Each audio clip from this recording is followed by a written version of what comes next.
everyone, and welcome to the webinar. Thank you so much for joining. I can't wait to dive into all the content today. I love seeing all of the folks who are already joining. We have a great presentation for you today, and we have another special guest who's going to be joining me for the Q&A at the end, so you do not want to miss that. Welcome to everyone that's hopping on. So for folks joining, I just want to give another couple of minutes for everyone else to hop on and get situated. For everybody on the call, I do want to make sure that you're able to use the GoToWebinar question box feature within the GoToWebinar panel. That question box feature is essentially going to be your chat feature for the day. So I'll be able to see all the responses that you put into that question box. You won't be able to actually chat back and forth with other attendees, but that question box will be your chat feature for the day. And so we'll test it out a little later on too, so no stress. So to get us all started, let's go ahead and let's test out that question box now. I'd love for you to type into the box. This is one of my favorite parts of our webinars. I want to know where everyone's calling in from today. So one of the fun things about these events is that it connects folks from all different corners of the world here in one place at one time for one common goal, and that's to improve your marketing. So I'll call out some of the responses as they come in, but I just want to see who we have on the call today and where you're calling in. So find that question box and let me know where you're calling in from. So for example, I am calling in from Louisiana. I'm based out of North Louisiana, born and raised here. So let me see where you're calling in from today. All right, I see some responses. I see Canada. Love to have our Canadian friends on there. Texas, Virginia, Minnesota, beautiful. Mississippi, LA, Knoxville, Maryland, awesome. Boston, we got some Boston friends. South Carolina, Dayton, awesome. Very, very hot in Tampa. I believe it. I feel sorry for you. Stay in that AC. North Carolina again, Florida, Dallas. You're not that far from me. Love having some folks on the phone who are nearby. Minnesota, Alabama, Kentucky, Oklahoma. Awesome. All right, so thanks everyone. Keep putting those into the chat or to the question box. Let's make sure that you can all have that functionality. I see Georgia, some more Canada, PA. Awesome, I love it. Tons of folks typing in right now. I'd love to keep calling everybody out, but if you've noticed that there are people from all over the place on this call today. And again, for that one goal, that one common purpose, to show up for our marketing to improve our businesses. So it's really cool. I'm glad that everybody can be here today. All right, so with that being said, I'm going to kick off our time with a couple of housekeeping items. So for everyone on the call today, please note that this will be recorded. So you don't have to worry about taking notes or anything like that. You'll get all of the materials in your inbox later today. That includes the recording and a copy of the slides that we're going to show here. You can note that all of our webinar recordings can be found online at WordStream and localiq.com YouTube channels. You'll just navigate to YouTube, type in LocalIQ or WordStream, click on one of our channels, and then you'll be able to see all of the recordings from all of our past webinars. If you want to catch up on any of our old ones, or you want to view this one again, you can find it on there later on today or first thing tomorrow. All right, so the reason why I have you all practice using the question box is because I want you to feel comfortable using that feature and typing your questions in throughout the webinar. You're going to want to stick around. If you joined a little later, we have a Q&A session at the end, and we've got a special expert who's going to be joining us for that.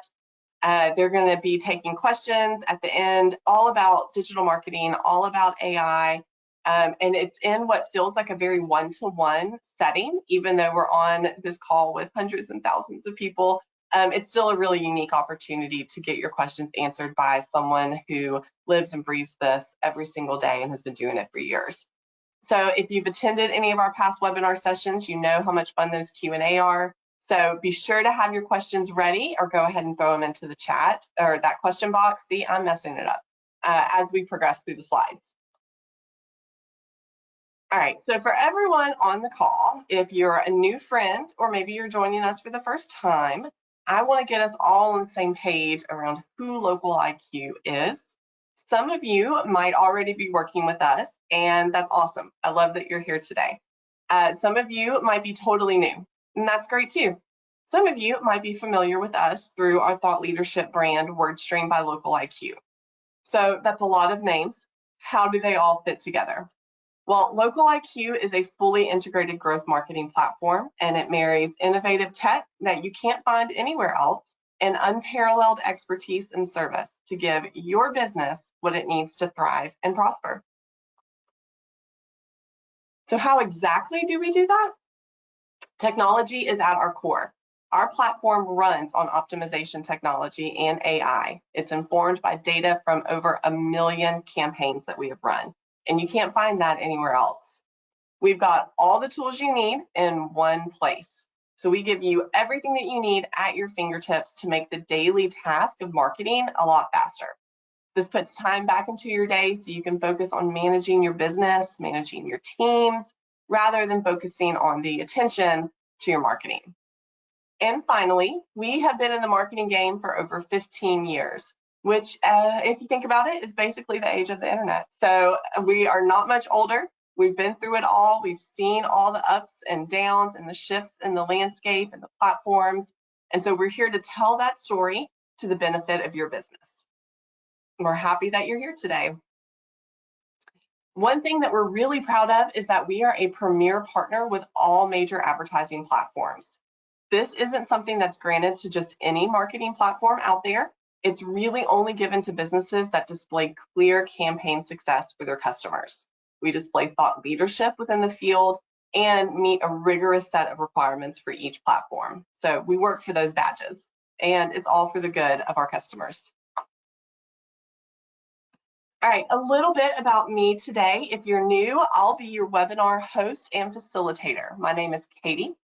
Here at Local IQ, I work closely with all of our teams on a myriad of digital marketing projects.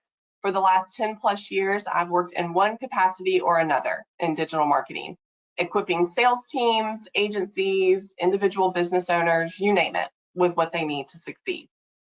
And if you couldn't tell by my accent, I'm located in the southern part of the US in Louisiana, but I always tell people I'm not in the fun part of Louisiana. I'm about 5 hours north of New Orleans, so I don't get all of like the awesome culture, but it's still really beautiful up here and I enjoy it. And it's hot here too, Tampa, so I feel your pain. And bear with me today, I have a cold. So if you are also like me and allergies are just kicking your butt, then you have a friend in me. I'm struggling today too. So I will also be introducing you to our special guest who will join us for our Q&A, Olga Barokas. Olga is the Director of Presence Product Solutions here at Local IQ. She heads our SEO, listings, and chat products. She's spent over 15 years in the digital marketing industry, so she knows a thing or two. And she's based in sunny, beautiful LA. All right, so I cannot wait to dive into today's topic with you, but before we do, there's just a couple of more things that I want to mention. These are really common questions that we get when we do our webinars. Where can we learn about the topics that we cover here? We only have so much time. The hour is going to fly by, I assure you. So if you ever feel like you need more time to sit with any of the topics that we cover or any of the other topics in our past webinars, I highly recommend that you navigate to Local IQ or wordstream.com website.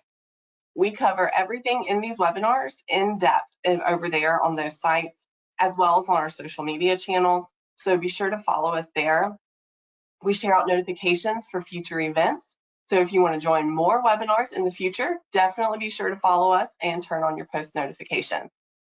Also, we share out platform updates, interesting articles, and all sorts of great information that advertisers should be aware of. So you can find Local IQ on LinkedIn, Instagram, Facebook, X, and YouTube. And then you can find WordStream on LinkedIn, X, Facebook, and YouTube. Okay, all right, so if you attended in the past, you know I love to keep everyone on their toes and engaged.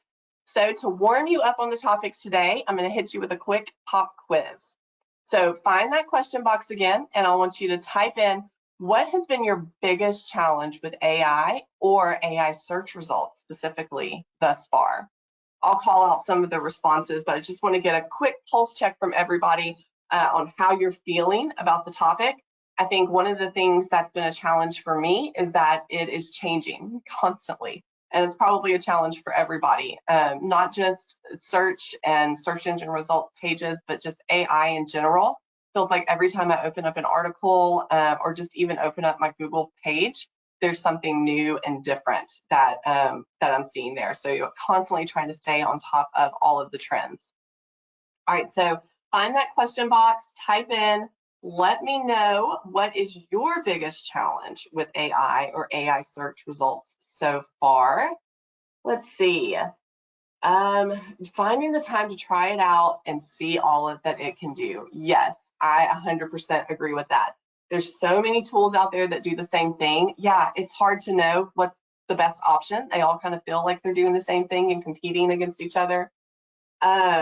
Getting less qualified leads for services that we don't sell. That's really, really interesting. We'll probably talk a little bit about why that is in a little bit. Ensuring the information is correct. Yes, we'll absolutely talk about that in just a second. Getting up to speed and staying up to speed. That's where our blogs are really handy. I lean on those a lot personally when I'm preparing for things.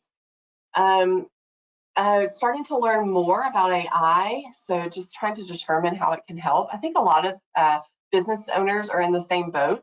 You know that it's this useful tool and everybody's talking about it, but it's hard to know, what does that really mean for my business? So hopefully we can answer some of that or provide some clarity today. Searches can be inaccurate, absolutely. Not using it to its full potential, that's right. Such a helpful tool, but there's just so much of it out there. I agree. I think we can all agree that we're feeling like we're kind of drinking from a water hose when it comes to AI. Feels like from the second it was introduced, since ChatGPT broke, it's been everywhere. So there's a ton of different responses, but like I said, I'm starting to see this common thread. And that's, I think, is because even though we all are located in different places and all of our businesses look different, there are going to be some things that continually kind of bring us together through something that is so rapidly changing. And we have all of the different responses because all of our businesses are different. So I think that this is a really good snapshot of what everyone's dealing with right now.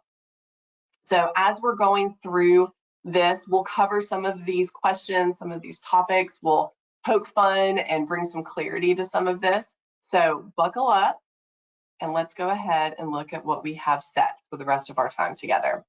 So first up, what are Google AI overviews? We're going to clearly define what it is that we're talking about, because as a bunch of you mentioned, there's a ton of different AI that is manifesting itself in a lot of different ways throughout Google and just search in general. So we're going to define that specifically, and then we're going to walk through the impact of all of that. I think it was felt around the web, what those changes have meant for us, and the things that have changed since it was initially released. And then what all of this means for the future of search and ultimately for the future of your marketing and your businesses. And then we'll close with some really great thought starters, and then we're going to have Olga come on and do a Q&A. All right, let's get started. So, and I feel like this resonates with a lot of folks based on your question comments. If you feel like you cannot win right now when it comes to search engine marketing, you are clearly not alone.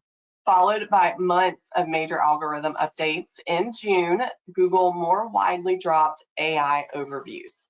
So today, we're going to look at what's going on with those AI overviews, what it all means for your business, and how you're going to make this work with your search marketing and your advertising. All right, so you probably noticed as you have done your own searches, the section at the top of the Google search engine results page. It's also called a SERP, so if you hear me say that, it's really just that results page when you go to search. It's flagged as an AI overview, and it'll either have a great little star or like a lab flash, like you see on the screenshot here.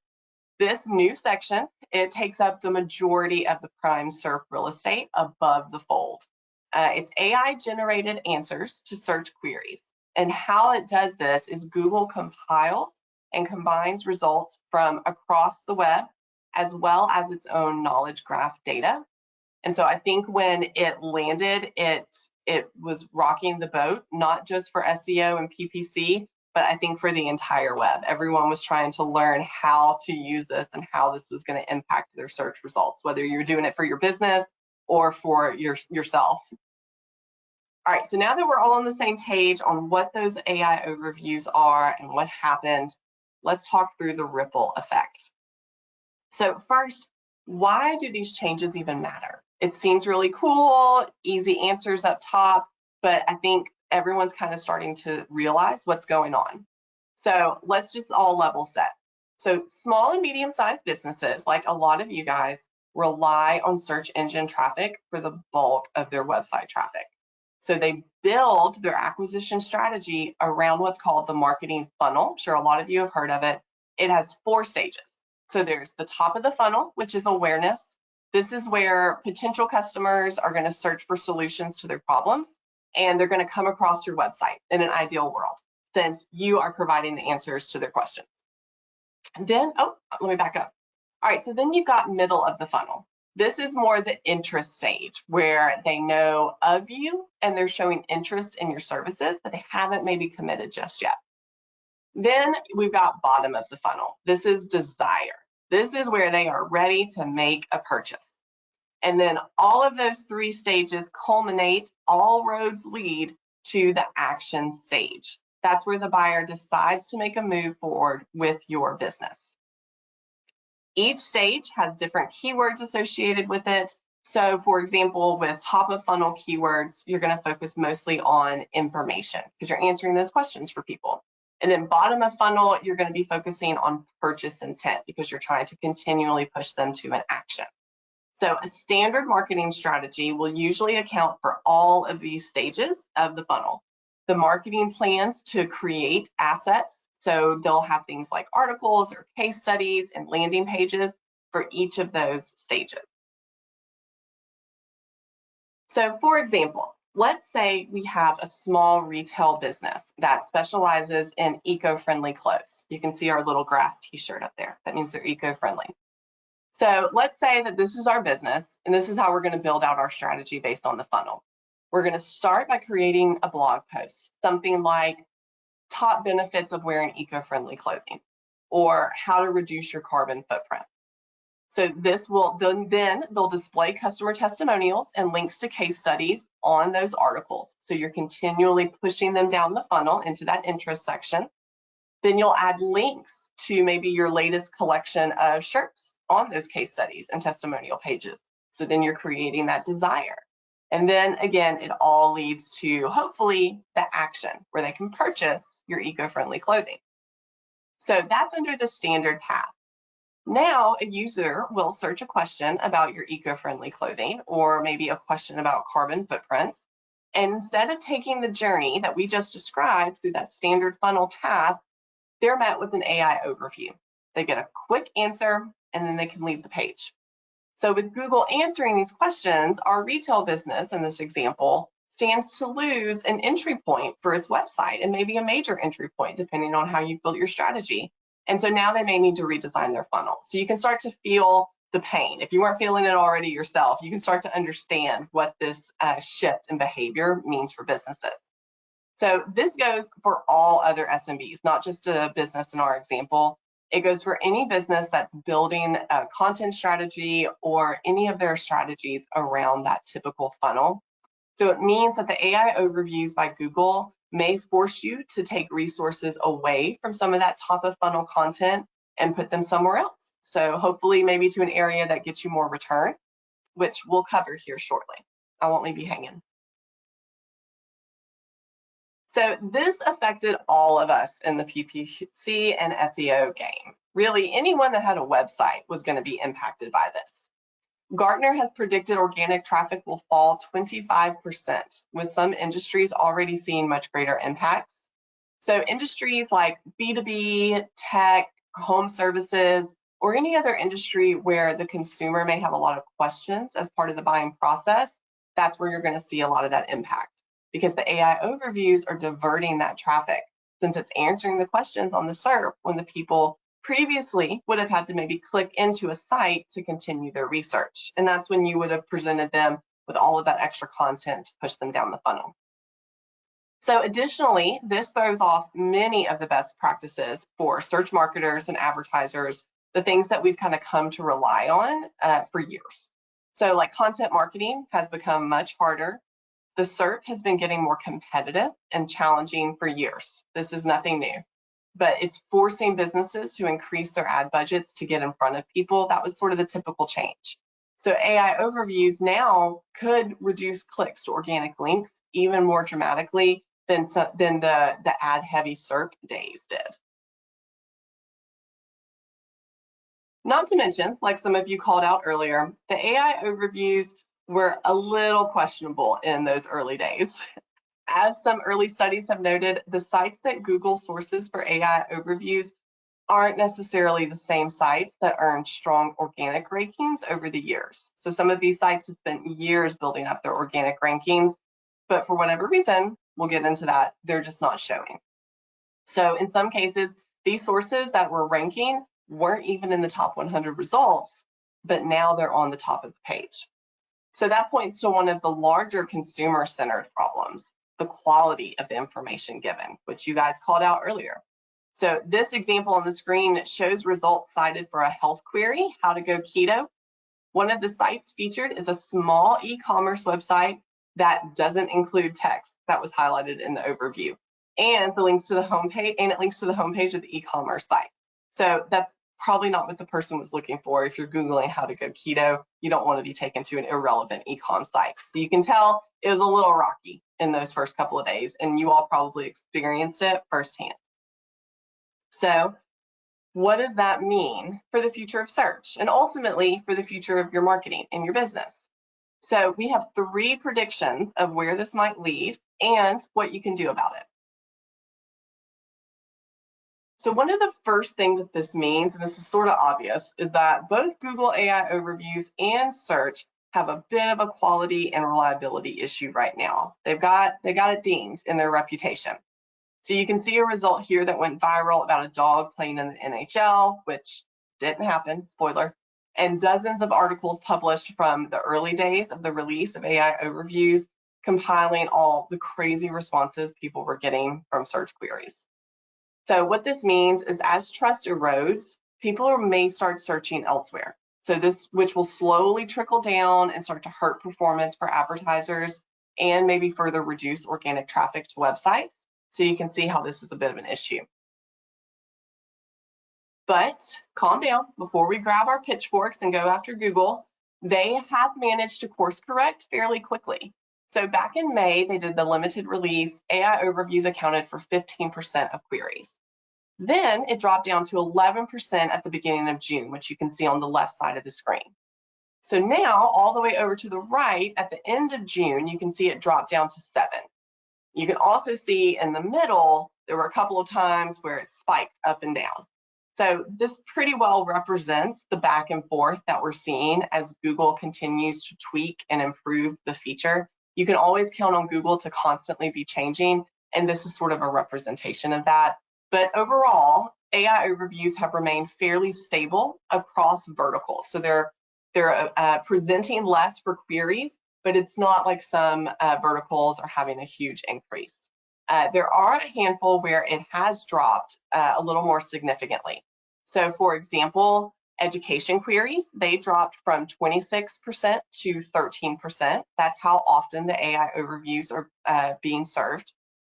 For the entertainment vertical, they fell from 14% to nearly 0.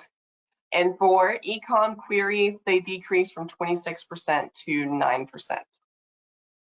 Also, after the initial release, Google addressed improvements to the overview's ability to interpret nonsensical queries or satirical content. I think there were a lot of people in those first couple of days who were trying to enter in queries that would get a funny response from AI overviews, and they were lucky.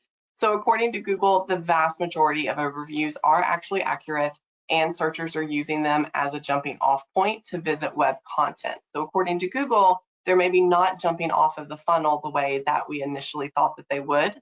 So more people are clicking into quality pages. They're going to stay there longer because Google's done a better job of finding the right info and the most helpful web pages for them.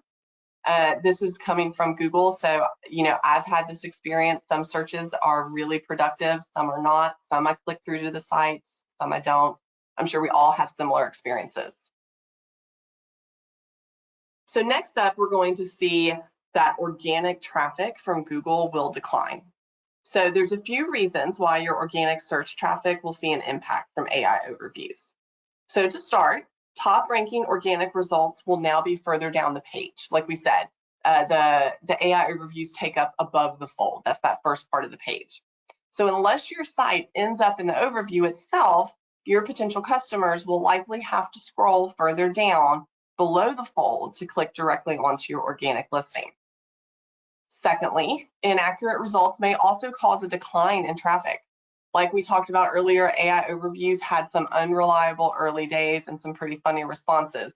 So they may not include your site in a response even when they technically should. They're still working out the kinks. So you could end up missing out on traffic by not being pulled into this relevant overview.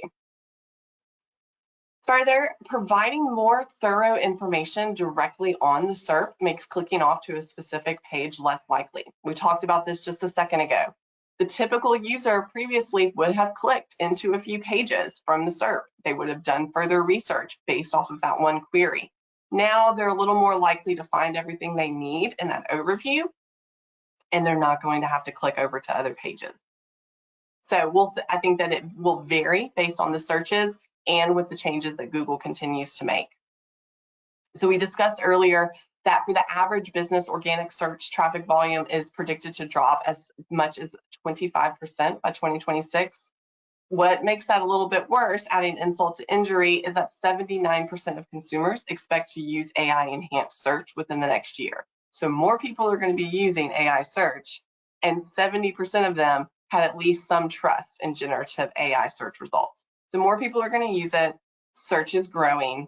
We need to try to learn to adapt. So that's what we're going to get into.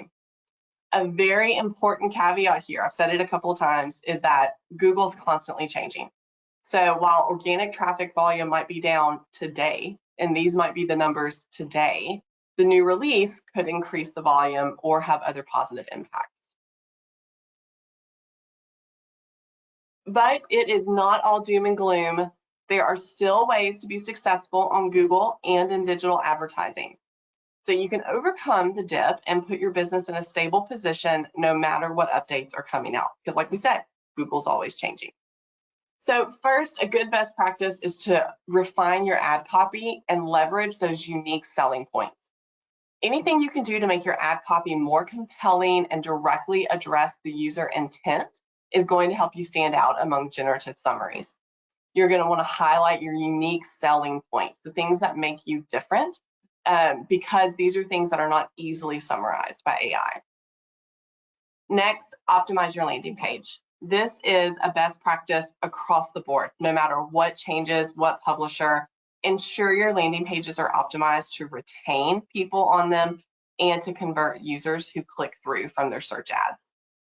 And then finally, diversify your traffic sources. Don't rely solely on organic traffic. It's not your only option.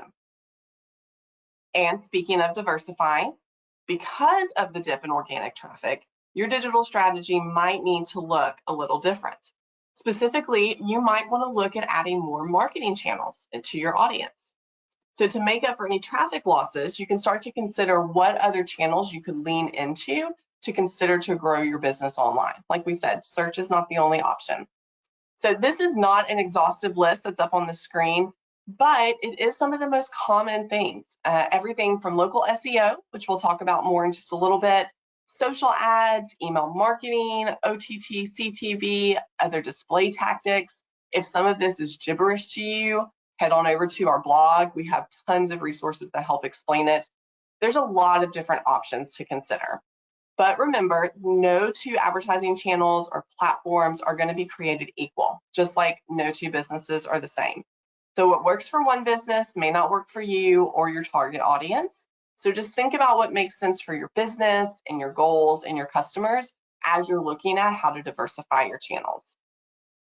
And while you're looking at shifting or adding budgets to additional media channels, you will definitely want to allot some of that budget to search engines other than Google. So you want to diversify your channels, but you also need to maybe diversify some of the other places that you're showing up. So this change in the SERP makes it a good time to rethink your strategy and your budget on search.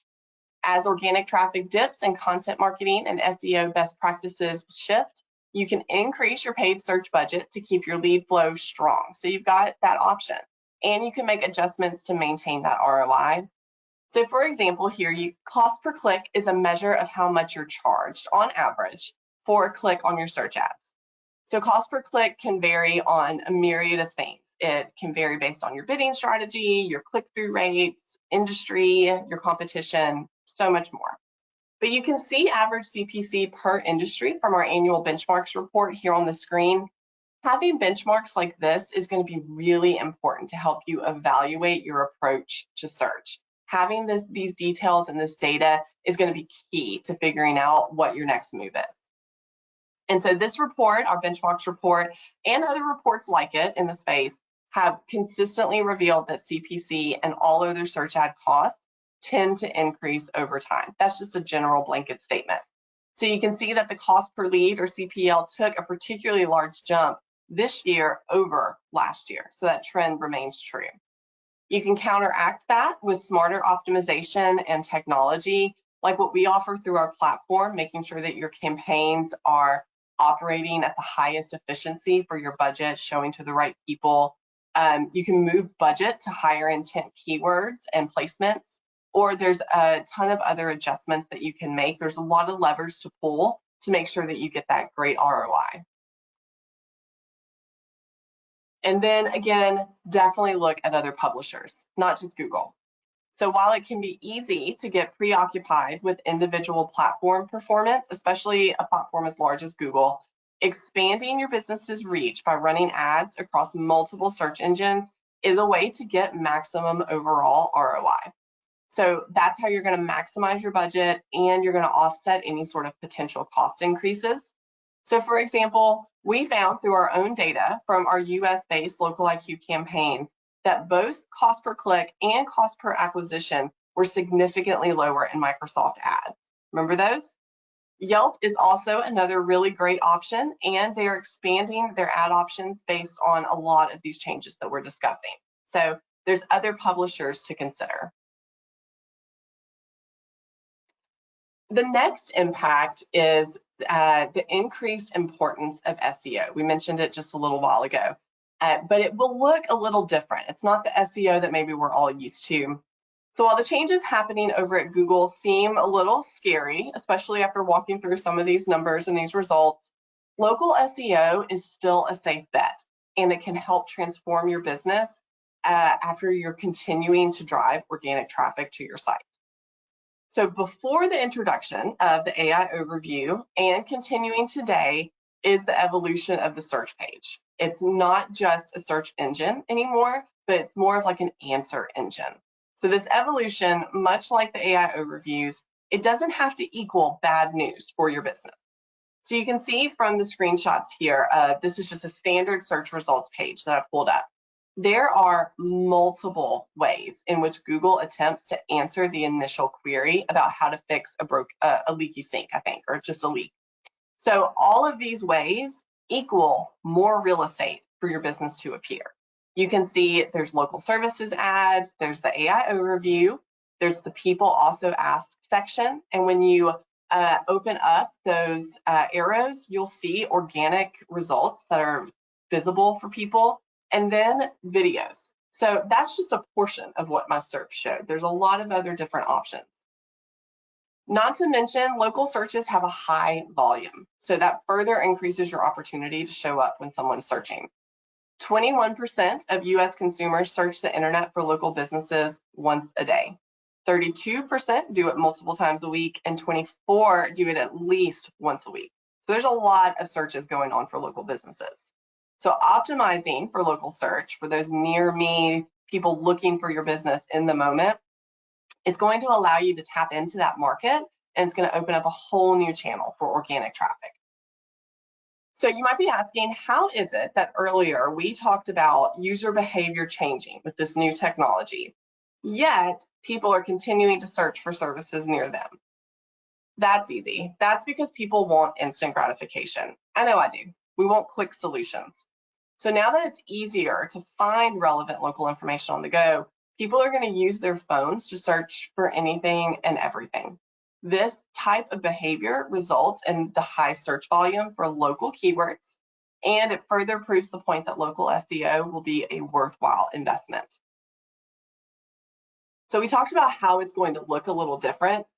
In a nutshell, traditional SEO relies heavily on keyword and backlink placement, good content, and then back-end technical site optimization. A lot of stuff that can be very complicated and overwhelming for just the general business owner or a seasoned marketing professional. So although these elements are and will remain important, many of the tried and true SEO tips and tricks from over the years are going to need to evolve slightly to align with the new AI overview search experience. AI is revolutionizing SEO. It's facilitating a deeper understanding of user intent and content relevance. You can see from that screenshot on the previous screen, Google was constantly trying to get to the actual intent of my search, and SEO is going to help you show up for all those opportunities. So it just means that the content that you produce should be deeply rooted in the intent and relevancy to your customers. One of those SEO best practices is EEAT, or experience, expertise, authoritativeness, and trustworthiness. The more your content sounds like a trustworthy, authoritative, experienced expert, the more people and AI will read and rank your work. It is part of a broader effort by Google to implement higher standards when assessing the quality and credibility of content, because they really want to overcome that objection that the results that they're giving people aren't accurate, or maybe it's not as relevant or as deep. So if you are following Google's guidelines and you're providing the highest quality content to users with this best practice, you're proving to Google that you deserve to rank highly and be part of all of those individual sections. Another key element of SEO is listings, especially your Google business profile. This is a great opportunity.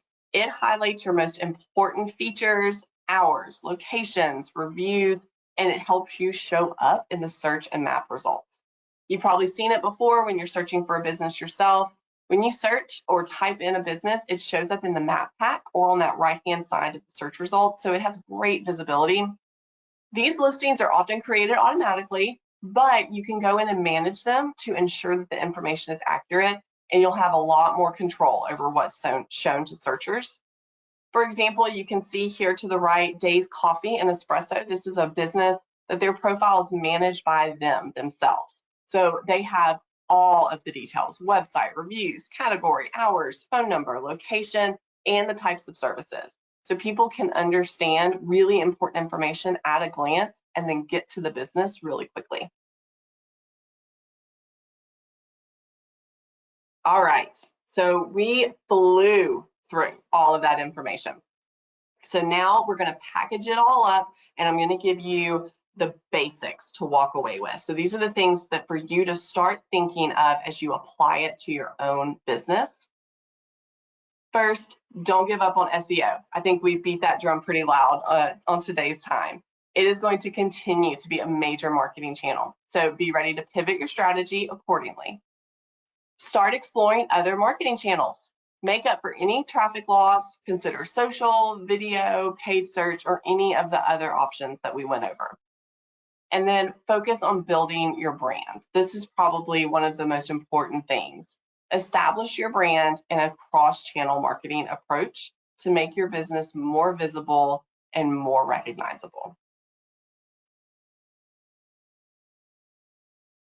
All right, that was a lot, and I have seen in the corner of my eye all of the questions coming up as I've been talking.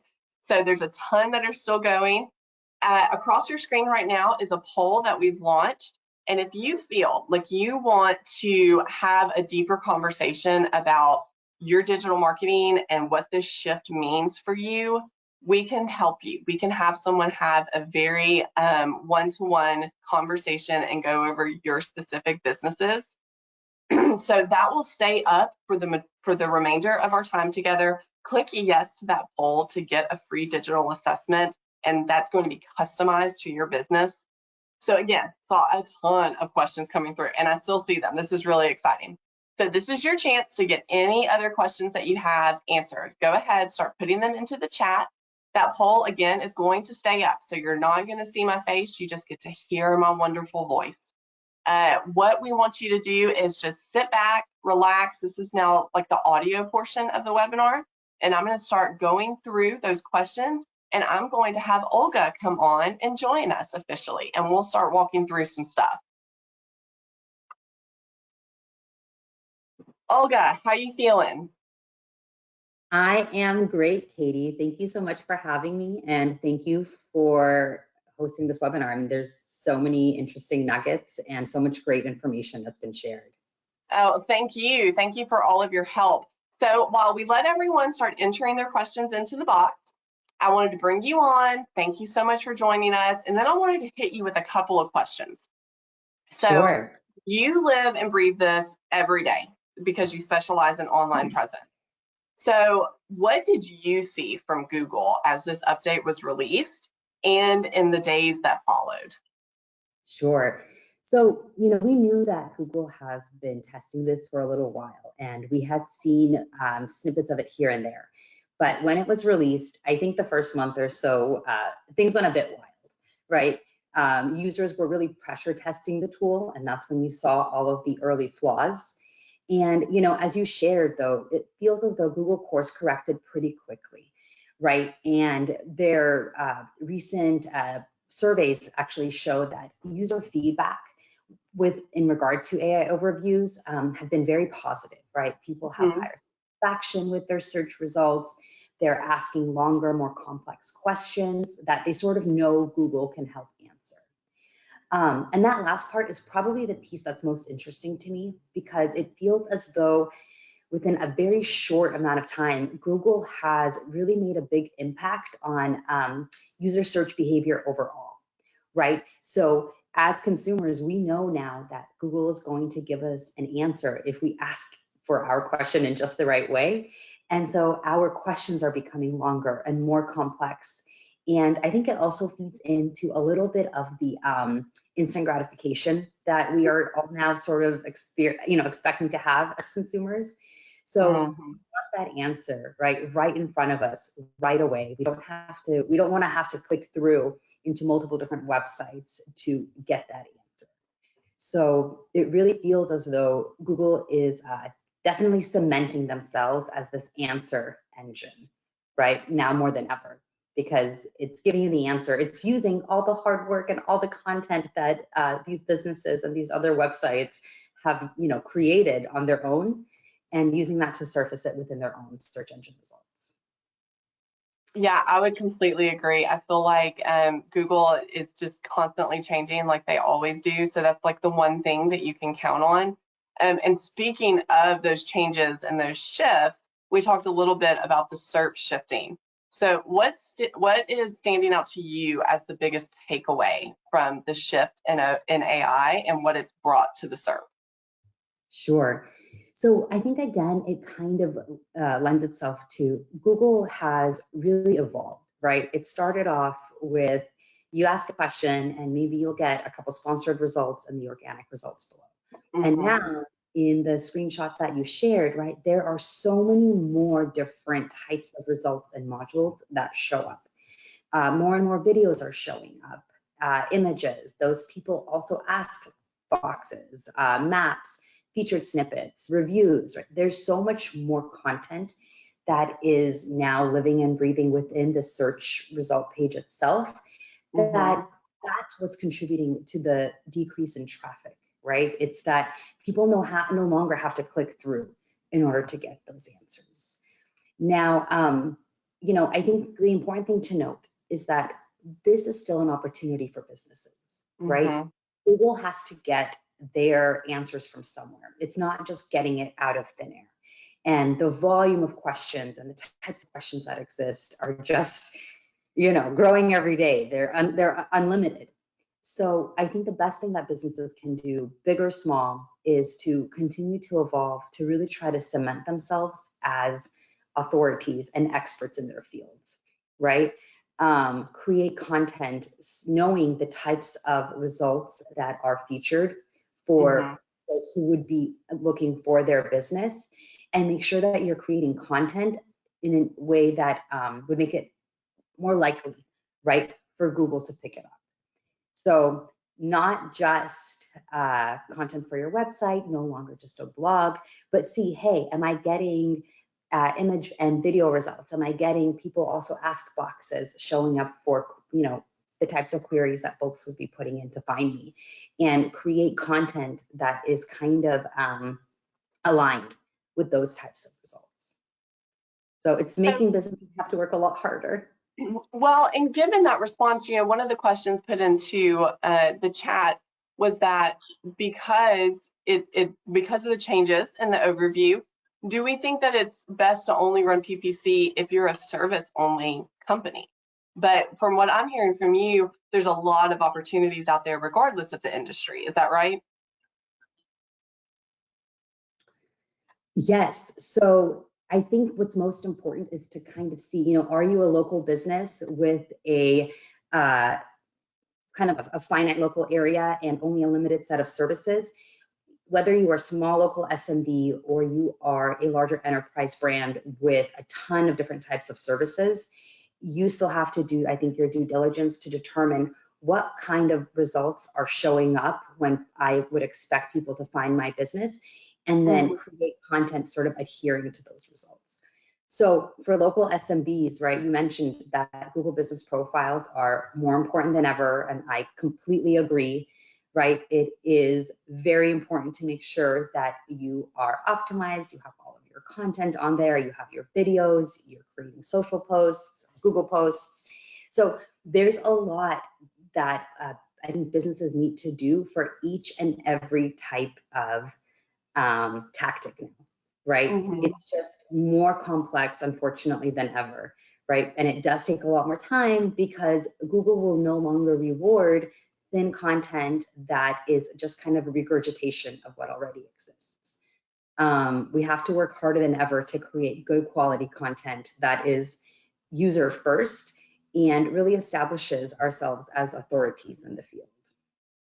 Yeah, and I feel as if, one of the other questions in here kind of piggybacks on that around, should we then put more emphasis on SEO than SEM? Like, would SEO now be more valuable? And my thought there is, throughout our presentation, we talked about diversifying, and I feel like that's really the key. It isn't so much leaning one way or the other. I feel like anytime you go to one opposite end of the spectrum, maybe you're going too far, but there's that middle ground where you're really making sure that you are hitting folks at every stage of the funnel through multiple channels and multiple advertising methods.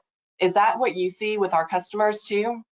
Absolutely, Katie, absolutely. And so right now, right, I think when you show that slide that you had with your funnel talking about, starting with awareness down through taking Mm-hmm. action, so important. You have to ensure that you can potentially appear everywhere, right? So everywhere from the initial search engine results that, would show up for that person's query, all the way down through making sure you have the right address in Apple Maps so that when someone is Mm-hmm. driving your business, you don't, accidentally have the wrong address or the wrong hours of operation listed there. So it really is looking at that entire funnel and making sure that you're sort of hitting every single step. Okay, great. So I've gotten this question in a couple of different ways. And basically it's, does Google know if I'm using AI to write my content or to write my ads? And then does it rank it less valuable, or does that change how it's ranked? Have you come across anything like that? Yes, yes. So Google is definitely becoming more of an expert in sniffing out purely AI generated content.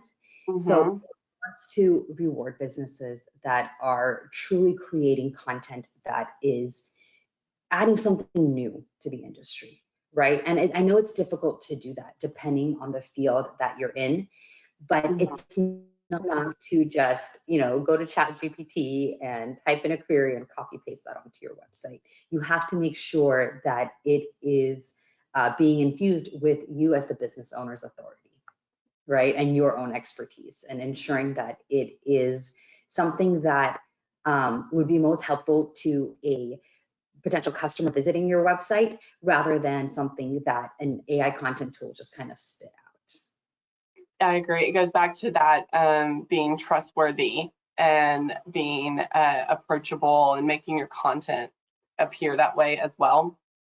So I Yeah. had another question that said, how does Google classify which searches get AI information versus original information? I feel like this maybe points to the evolution of the SERP and all of the different ways it tries to answer the question, but I'd love to hear your thought. Yeah, so I think it depends, right? We are seeing less AI overviews, at least for now, for Mm-hmm. general searches. So if I was to type in, a tailor near me or flower shop near me, it's less likely to get an AI overview result.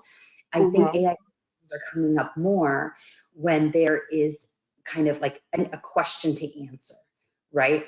And so, or a more complex question to answer.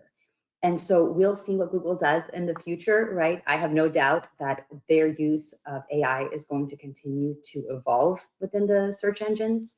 But exactly how they do it and exactly for which queries they do it is a little bit to be seen.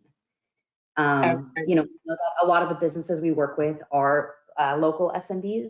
And Mm-hmm. so I think that, in order to continue to show up within the local map results, the best thing you can do is to make sure you're optimized for local SEO, both on your website and then, of course, within your Google business profile and your other local directories.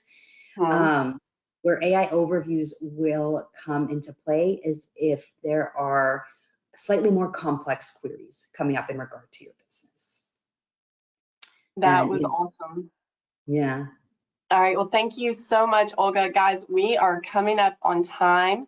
And so if you have not had one of your questions answered, but you would like to speak to someone, there's still time. Click yes on that poll, and we will have someone reach out to you, and we will have like a custom review of your marketing to get all your questions answered. But this was wonderful information. Olga, thank you so much for joining us today and giving us that great insight. And thank you for joining us on the webinar today. We'll see you again soon. Bye. Thank you, guys.